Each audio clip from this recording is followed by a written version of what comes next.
नमस्कार, मैं आत्मज्योति आर्य KP news bulletin में आपके साथ शुरू करते हैं सुर्खियों से। बीदर में सप्ताहांत कर्फ्यू का पहले दिन कुछ बंद रहा तो खुला, यातायात रही सुगम। हाई कोर्ट ने कांग्रेस विधायक ईश्वर खंड्रे के खिलाफ चुनावी याचिका खारिज की। कर्नाटक टीकाकरण हुए लोगों को ग्रीन पास जारी करने पर विचार कर रहा है। कांग्रेस ने कर्फ्यू के पीछे कर्नाटक सरकार के तर्क पर सवाल उठाया। आपकी चुप्पी नफरत भरी आवाजों को बढ़ाती है, पीएम मोदी को आईआईएम के छात्र और स्टाफ का खुला खत। यूपी में बीजेपी ऐसे हासिल करेगी मुस्लिमों के वोट, सपा सांसद ने दिया अजीब तर्क।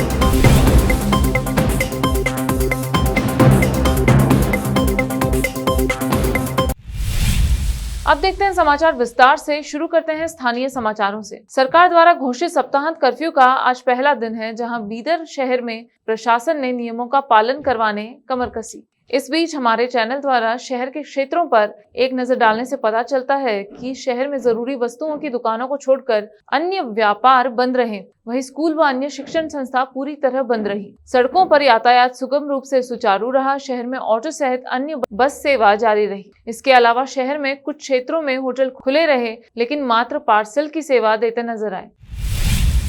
बीदर शहर के बीचों बीच और मार्केट पुलिस स्टेशन के समीप रहे फतेह दरवाजा क्षेत्र में बीती रात 2 पान की दुकानें और एक होटल में चोरी हुई है। इस बीच हमारे संवाददाता असलम खान से बात करते हुए पान की दुकान के मालिक ने बताया कि इससे पहले भी चोरी हुई है, लेकिन पुलिस ने कोई क्रम नहीं लिया है। इस बार भी जब चोरी की शिकायत करने मार्केट पुलिस स्टेशन गए तो वहाँ पुलिस कर्मियों ने शिकायत न लेते हुए सलाह दी कि दुकान की सुरक्षा स्वयं करनी चाहिए। मेरा डब्बा चोरी हो गया है। डब्बा चोरी हो गया है। रात में कुफल तोड़कर 7-8 हज़ार रुपये का माल चोरी हो गया। उसमें एक छोटा मोबाइल था जियो का, वो भी चोरी हो गया। उसमें सिम नहीं था।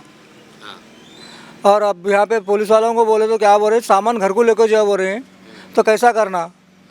अब कैमरे बिठाओ बोल रहे, हम कैसे कैमरे बिठाना, हम छोटा मोटा कारोबार कर खाने वाले। तो ये फर्स्ट टाइम चोरी हुआ आपका? नहीं, 4-5 बार हुआ। 4-5 बार? हाँ हाँ, तो इस 4-5 बार पुलिस को इन्फॉर्मेशन दिए थे। मैं तो अभी 1 साल से लगाया सो है।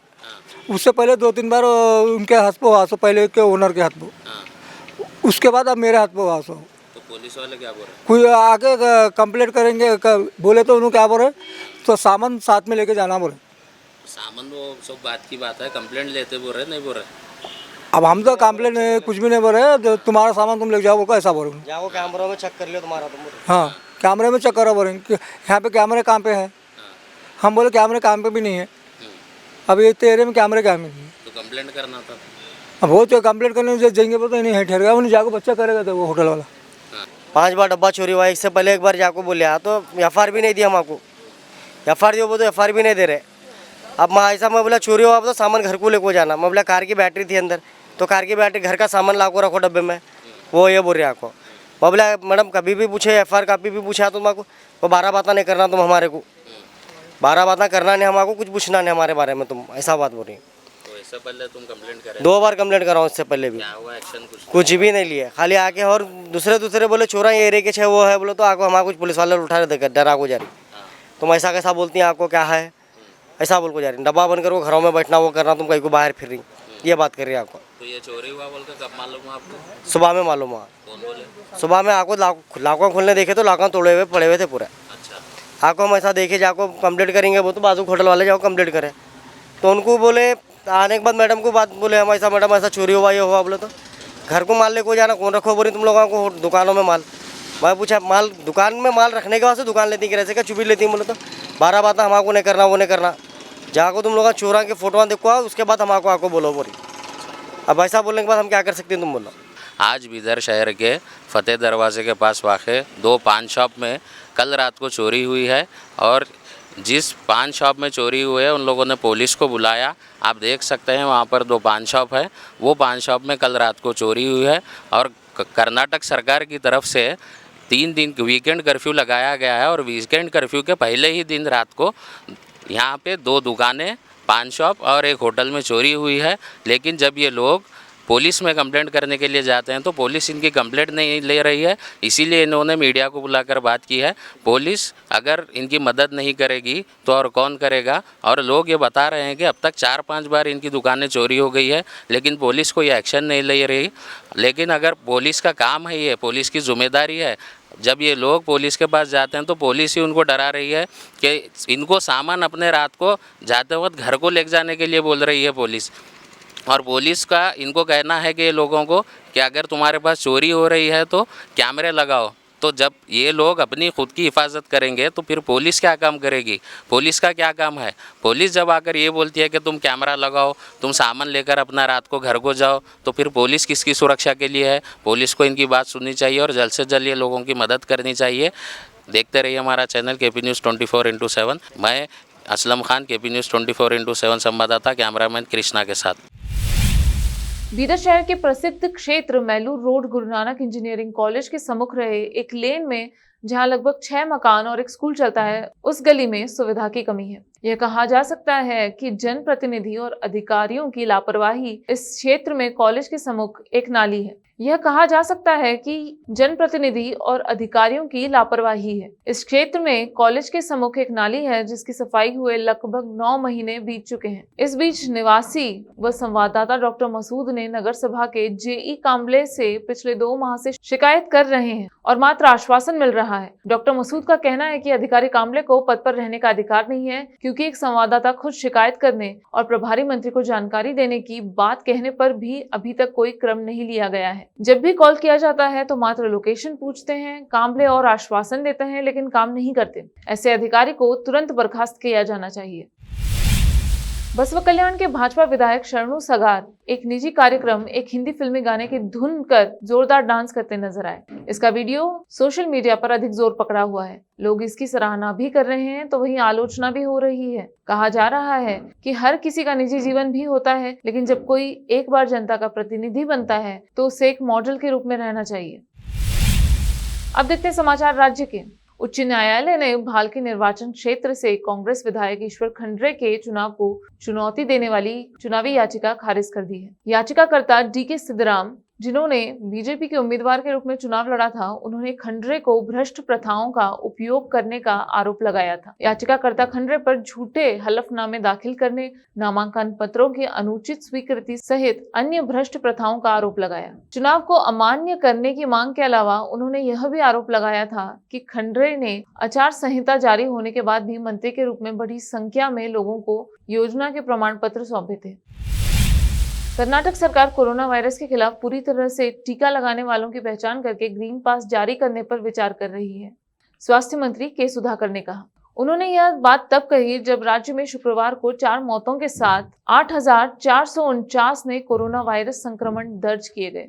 मामलों की संख्या में तेज वृद्धि ने राज्य की सकारात्मकता दर को 4.15% तक ले लिया। अकेले राज्य की राजधानी बेंगलुरु ने 6,812 संक्रमण दर्ज किए। नारकोटिक्स कंट्रोल ब्यूरो ने युगांडा के एक नागरिक को गिरफ्तार किया, जिसके पास से 1.5 करोड़ रुपए की मेथेम्फेटामाइन नामी ड्रग्स जब्त की है। एनसीबी ने कहा कि खुफिया जानकारी के आधार पर उनकी बेंगलुरु टीम के अधिकारियों ने शुक्रवार को हुबली रेलवे स्टेशन पर युगांडा की एक महिला से 995 ग्राम मेथेम्फेटामाइन जब्त किया है। यह ड्रग्स के साथ ट्रेन में यात्रा कर रही थी। ड्रग्स दिल्ली से मंगवाई गई थी और कर्नाटक में आगे वितरण किया जाना था। ड्रग्स को बड़ी चतुराई से Cerelac baby food carton box में छुपाया गया था। प्रति एक बॉक्स में 500 ग्राम ड्रग्स थे। डीके शिव कुमार के नेतृत्व वाली कांग्रेस ने शुक्रवार को कहा कि कोविड-19 की स्थिति कर्फ्यू लगाने के लिए पर्याप्त नहीं है।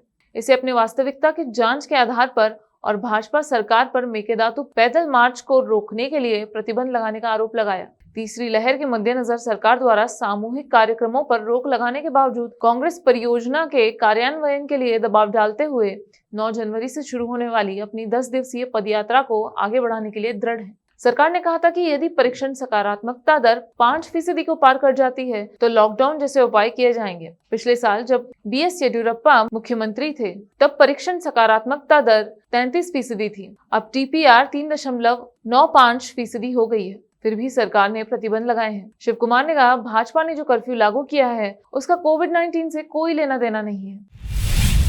बीजापुर शहर के शाहपुर दरवाजा शोलापुर रोड पर नगर निगम द्वारा सड़क का काम शुरू किया गया था, लेकिन पिछले 20 से 25 दिनों में काम पूरा नहीं हुआ। इस बीच काम के दौरान नालियों और पेयजल पाइपलाइन बिछाने के लिए एक खड्डा खोदा गया था, जिसमें आए दिन लोग गिरकर जख्मी हो रहे हैं। इस संबंध में क्षेत्र के लोगों ने हमारे चैनल के माध्यम से नगर निगम आयुक्त से इस मामले को तुरंत हल करने की अपील की है। बीजापुर से संवाददाता सज्जाद बादशाह की रिपोर्ट। यहाँ शाहपुर दरवाजे में सोलापुर नाके पे जो रोड का काम चला है, कुछ 20-25 दिन हो गए रोड खोद के, अभी तक कौन आ रहा नहीं, कौन देख रहा नहीं। ड्रेनेज का पाइप फूटे, पूरा पानी ठहरा खड्डे में। यहाँ मछरा हो रहे हैं। तो कुछ 20-25 दिन हो गया। नल का भी पाइप फूटे, ड्रेनेज का पाइप, दोनों पानी मिल रहा है और पूरे गली में चले जा रहा है ऐसा। और लोग पढ़ रहे हैं, अंधेरा है यहाँ, बच्चे भी पढ़ रहे, कल बच्चे भी पढ़े हैं। कैसा है, 16 अपना गांधी चौक से शॉर्टकट रास्ता आता, सब लोगों को फिरना आना जाना बहुत है इधर से।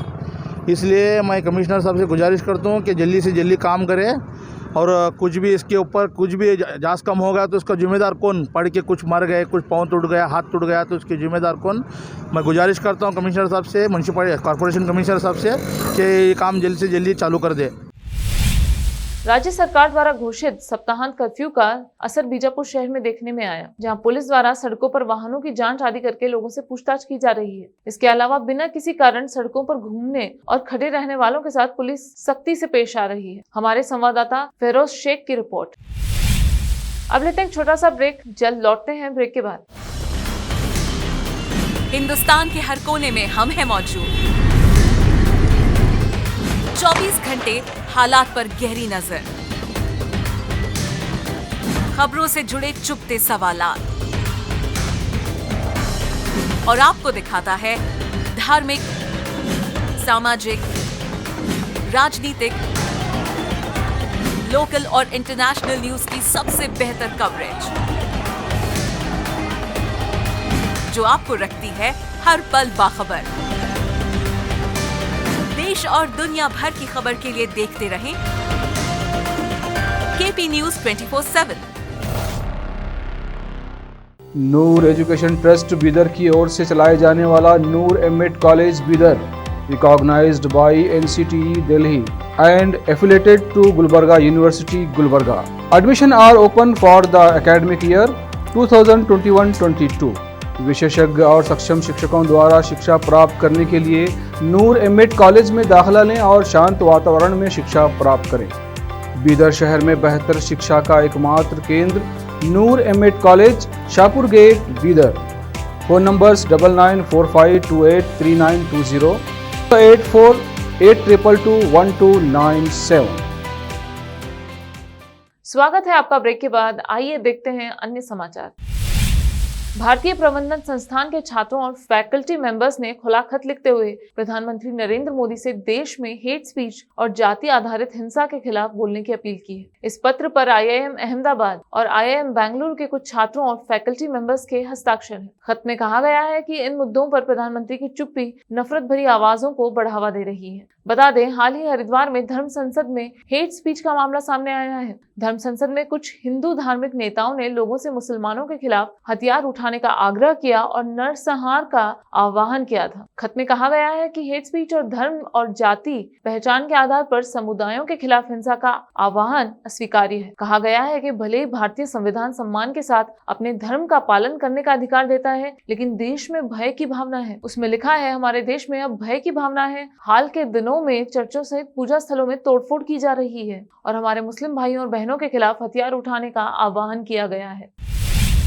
उत्तर प्रदेश में जल्द विधानसभा चुनाव की तारीखों का ऐलान हो सकता है। इस बीच खबर मिली है कि यूपी के मुख्यमंत्री योगी आदित्यनाथ भगवान रामलला की नगरी अयोध्या से विधानसभा से चुनाव लड़ सकते हैं। बता दें कि यूपी के CM योगी आदित्यनाथ की टीम अयोध्या में सक्रिय है। मुख्यमंत्री योगी आदित्यनाथ की टीम अयोध्या विधानसभा में बीजेपी के बूथ अध्यक्षों के संपर्क में है। खबर मिली है कि मुख्यमंत्री योगी आदित्यनाथ की टीम अयोध्या विधानसभा के सेक्टर प्रमुखों और बूथ अध्यक्षों से बातचीत कर रही है। CM योगी आदित्यनाथ के एक OSD ने अयोध्या में कैंप भी किया है। समाजवादी पार्टी के सांसद शफीकुर रहमान बर्क ने एक बार फिर से विवादित बयान दिया है। यूपी के संभल जिले में शफीकुर रहमान बर्क ने कहा कि बीजेपी सरकार मुसलमानों को खौफज़दा करके उनके वोट हासिल करने की कोशिश कर रही है। बीजेपी सरकार मुस्लिमों की ज्यादा तादाद वाले जिलों में ATS कमांडो सेंटर और PSC सेंटर खोले जाने का ऐलान करके मुस्लिमों पर प्रेशर बनाने का काम कर रही है। सपा सांसद शफीकुर रहमान बर्क ने अपने विवादित बयान में ये भी कहा कि मुस्लिमों पर प्रेशर बनाना बीजेपी सरकार की पॉलिसी का हिस्सा है। यही वजह है कि जहां मुस्लिमों की ज्यादा आबादी है वहां ATS कमांडो सेंटर और PSC सेंटर खोले जाने का ऐलान किया गया है। देवबंद में ATS कमांडो सेंटर और संभल में PSC सेंटर खोलना यही दिखाता है। कांग्रेस के पूर्व अध्यक्ष राहुल गांधी ने खबर का हवाला देते हुए शनिवार को आरोप लगाया कि भारतीय जनता पार्टी ने नफरत की कई फैक्ट्रियां लगा रखी हैं। उन्होंने ट्वीट किया, बुलीबाई ऐप मामले में अभियुक्तों की कम उम्र देखकर पूरा देश पूछ रहा था कि इतनी नफरत आती कहां से है। दरअसल भाजपा ने नफरत की कई फैक्ट्रियां लगा रखी हैं। टेक फॉग उनमें से एक है। इससे पहले कांग्रेस प्रवक्ता सुप्रिया श्रीनेत ने शुक्रवार को भाजपा पर टेक फॉग नामक एक ऐप के माध्यम से कुछ समुदायों, महिलाओं और विपक्ष के खिलाफ दुष्प्रचार फैलाने का आरोप लगाया था और कहा था कि इस मामले पर उच्चतम न्यायालय को संज्ञान लेना चाहिए। उन्होंने एक समाचार पोर्टल की खबर का उल्लेख करते हुए भी कहा था कि सरकार को ऐप के संदर्भ में तत्काल कदम उठाना चाहिए। कांग्रेस के इस आरोप पर भाजपा की तरफ से फिलहाल कोई प्रतिक्रिया नहीं आई है। फतेहपुर जिले में हत्याओं का सिलसिला थमने का नाम नहीं ले रहा है और आए दिन हत्या जैसी वारदात सामने आ रही है। ऐसा ही एक मामला शनिवार को भी सामने आया, जिसके बाद जनपद में हड़कंप मच गया है। जानकारी के मुताबिक फतेहपुर जनपद के ललौली थाना क्षेत्र के अंतर्गत कोरा गांव में रहने वाली एक 15 वर्षीय नाबालिग युवती शनिवार की सुबह शौच क्रिया के लिए जंगल जा रही थी, जिसके बाद काफी देर होने के बाद वह घर वापस नहीं लौटी तो परिजनों ने उसकी खोजबीन शुरू की। इसी दौरान खेत गए लोगों ने युवती की सरकटी लाश एक सरसों के खेत में देखी, जिसके बाद ग्रामीणों ने इसकी जानकारी परिजनों को दी तो परिजनों के बीच कोहराम मच गया, जिसके बाद मामले की सूचना पुलिस को दी गई। मौके पर पहुंची पुलिस को शव के पास से एक ब्लेड बरामद किया हुआ है, जिससे अंदाजा लगाया जा रहा है कि युवती की हत्या उसी ब्लेड से गला काटकर की गई है। खैर कुछ भी हो, पर पूरे मामले में पुलिस ने शव को कब्जे में लेकर पोस्टमार्टम के लिए भेज दिया है और मामले की जांच पड़ताल कर रही है। रिपोर्ट अभिषेक द्विवेदी। जनपद फतेहपुर ललौली थाना क्षेत्र के ग्राम कुर्रा करक निवासी लक्ष्मी प्रसाद ने थाना ललौली पर प्रार्थना पत्र दिया कि आज सुबह करीब 7 बजे उसकी पुत्री निशा उम्र 17 वर्ष शौच के लिए घर से खेतों की तरफ गई थी। 1 घंटे बाद जब वह वापस नहीं लौटी तो खोजने पर मलखान के खेत में वह मृत पड़ी मिली। उसकी हत्या किसी अज्ञात व्यक्ति के द्वारा गले में चोट पहुँचाकर कर दी गई है। लक्ष्मी प्रसाद के प्रार्थना पत्र पर थाना ललौली में अभियोग पंजीकृत कर विधिक कार्रवाई करते हुए शव को पोस्टमार्टम के लिए भेजा जा रहा है। शीघ्र ही घटना का अनावरण किया जाएगा। मशरक में भाजपा सांसद जनार्दन सिंह सिगरीवाल के प्रयास से प्रधानमंत्री राहत कोष से बजहरिया गांव के भूपेंद्र ओझा की पत्नी मीनू देवी के शल्य चिकित्सा हेतु 50,000 रुपए सहायता राशि दिलवाई है। ईसुपुर प्रखंड के बजहरिया ग्राम निवासी भूपेंद्र ओझा की पत्नी मीनू ओझा का इलाज किडनी खराब को लेकर दिल्ली के हॉस्पिटल में चल रहा है। इलाज में दिन प्रतिदिन काफी पैसा खर्च हो चुका है। मशरक मंडल भाजपा अध्यक्ष बीरबल कुशवाहा के द्वारा सांसद जनार्दन सिंह सिगरीवाल ने इस विषय को बताया। सांसद जनार्दन सिंह सिगरीवाल ने अपने प्रयास से प्रधानमंत्री राहत कोष से चिकित्सा हेतु 50,000 रुपए की आर्थिक राशि चेक द्वारा बैंक खाते में भिजवाई और आश्वस्त किया कि भविष्य में भी जरूरत के अनुसार आर्थिक मदद प्रदान की जाएगी। इस बात की जानकारी मशरक भाजपा मंडल अध्यक्ष बीरबल कुशवाहा ने बजपरिया ग्राम पहुंचकर भूपेंद्र कुमार ओझा को एक ज्ञापन सौंपकर जानकारी दी। इस अवसर पर मुख्य रूप से मंडल अध्यक्ष बीरबल कुशवाहा, उप प्रमुख प्रतिनिधि डब्लू ओझा, उप मुखिया महेश मांझी, देव कुमार पंडित, पंचायत समिति सदस्य शैलेंद्र यादव उपस्थित रहे। केपी न्यूज के लिए संत कुमार गोस्वामी की रिपोर्ट। कोविड-19 महामारी की शुरुआत के बाद से शुक्रवार को दुनिया भर में पंजीकृत कोविड-19 मामलों की कुल संख्या 30 करोड़ के पार पहुंच गई। आधिकारिक आंकड़ों के आधार पर AFP ने यह गणना की है। चीन में विश्व स्वास्थ्य संगठन के कार्यालय द्वारा पहली बार दिसंबर 2019 के अंत में इस बीमारी के फैलने की घोषणा की गई थी। शुक्रवार को 15:45 GMT पर कोविड-19 मामलों का कुल आंकड़ा 30,42,439 तक पहुंच गया। पिछले साल के आखिर से तेजी से फैलने वाले ओमिक्रॉन वेरिएंट के कारण मामले तेजी से बढ़ रहे हैं, जिसे पहली बार बोत्सवाना और दक्षिण अफ्रीका में पहचाना गया था। देखते हैं समाचार फिल्मों के। आलिया भट्ट ने रणबीर कपूर को पहली बार कहा बॉयफ्रेंड। फैंस बोले हमें जलन हो रही है। खेल जगत के समाचार। Australia versus England. ऑस्ट्रेलिया ने दूसरी पारी 265 रनों पर की डिक्लेयर। इंग्लैंड को जीत के लिए बनाने होंगे 388 रन। अंत में देखते हैं समाचार बाजार के। अमेरिका को आम अनार का निर्यात शुरू करेगा भारत। कृषि निर्यात बढ़ाने में मदद मिलेगी। फिर से एक नजर सुर्खियों पर। बीदर में सप्ताहांत कर्फ्यू का पहले दिन कुछ बंद रहा तो खुला, यातायात रही सुगम। हाई कोर्ट ने कांग्रेस विधायक ईश्वर खंड्रे के खिलाफ चुनावी याचिका खारिज की। कर्नाटक टीकाकरण हुए लोगों को ग्रीन पास जारी करने पर विचार कर रहा है। कांग्रेस ने कर्फ्यू के पीछे कर्नाटक सरकार के तर्क पर सवाल उठाया। आपकी चुप्पी नफरत भरी आवाजों को बढ़ाती है। पीएम मोदी को आईआईएम के छात्र और स्टाफ का खुला खत। यूपी में बीजेपी ऐसे हासिल करेगी मुस्लिमों के वोट, सपा सांसद ने दिया अजीब तर्क।